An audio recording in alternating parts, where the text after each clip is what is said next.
So, what pops into your head when you think about governance in the Philippines before colonization? Yeah? If you're kind of drawing a blank or maybe picturing something really simple, you're definitely not alone. Today, we're going to peel back centuries of colonial myths to uncover this surprisingly complex world that was thriving long before the Spanish ever arrived.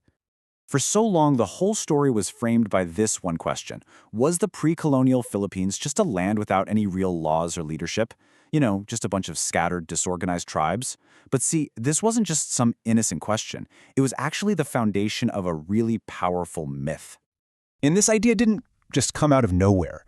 It was a colonial notion, a story that was told over and over again, suggesting that there was no real political organization. And that narrative, well, it was the perfect justification for foreign rule. But it leaves out a huge, huge part of the real story. All right, so let's do it.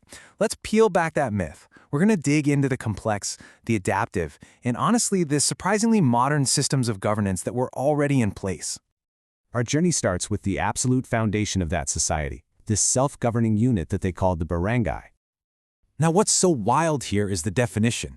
A barangay wasn't just a village. Get this, it was a sovereign and autonomous community. We're talking about the fundamental political, social, and administrative unit. Seriously, think of it like a small, independent city-state.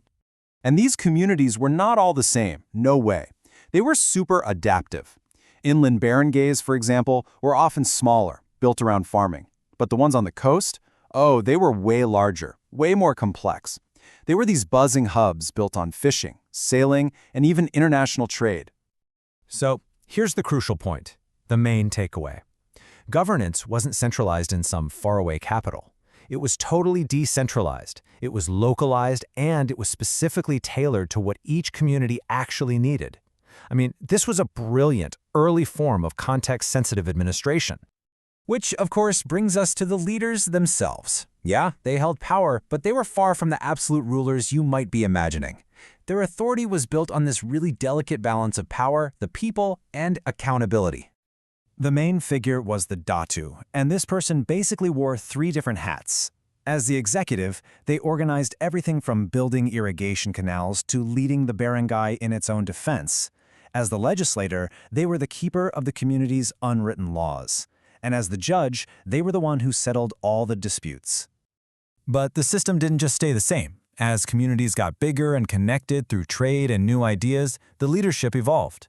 The local datu in some places gave way to the Raja, especially in big trade hubs like Manila. And then with the arrival of Islam, the Sultan emerged, leading even more structured states with formal taxes and diplomacy. But here is the key, and this is so important.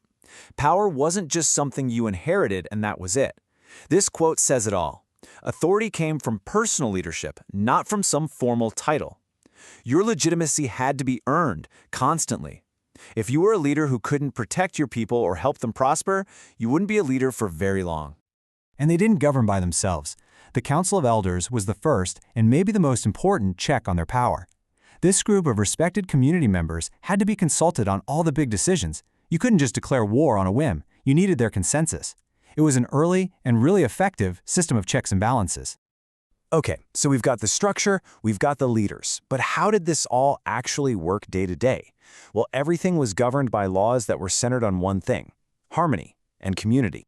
You see, the laws weren't written down in some big book. They were customary, a whole collection of traditions and norms passed down orally from one generation to the next. Their power didn't come from a king's decree. It came from the fact that they were rooted in the community's deeply held shared values. And because of this, their whole idea of justice was fundamentally different from what a lot of us are used to. They practiced what we now call restorative justice. The goal wasn't to punish the person who did wrong, it was to mend the tear in the social fabric, to restore harmony. Just look at this comparison. Where punitive justice is all about retribution and sanctions, restorative justice was all about reconciliation through mediation. The datu and the elders would bring everybody together to find a solution that worked for everyone, which often meant things like compensation or community service. And this spirit of cooperation, known as bayanihan, this idea of communal unity, was basically the engine that powered the whole society. It wasn't just for special occasions. It was the go-to administrative tool for getting public works done, for building homes for each other, to maintaining really critical infrastructure. So all of this, the structure, the leadership, the laws, it was all built on this incredibly powerful indigenous philosophy of what power actually means. Let's break down those core principles. First, and this is the big one, power was not taken, it was given. It flowed from the trust and the loyalty of the community. A leader with no followers was quite simply not a leader. Second, this meant that accountability was directed straight to the people, not to some higher-up authority. If a leader was unfair or just bad at their job, families could literally pack up their stuff and go join another barangay. That was the ultimate check on power. And finally, leadership wasn't a right. It was a sacred obligation. A leader was expected to care for the well-being of their people, materially, morally, and spiritually. It was a duty, not a privilege. Now you might be thinking, okay, this is all just interesting ancient history. But the incredible thing is how these exact principles echo in some of our most advanced ideas about governance today.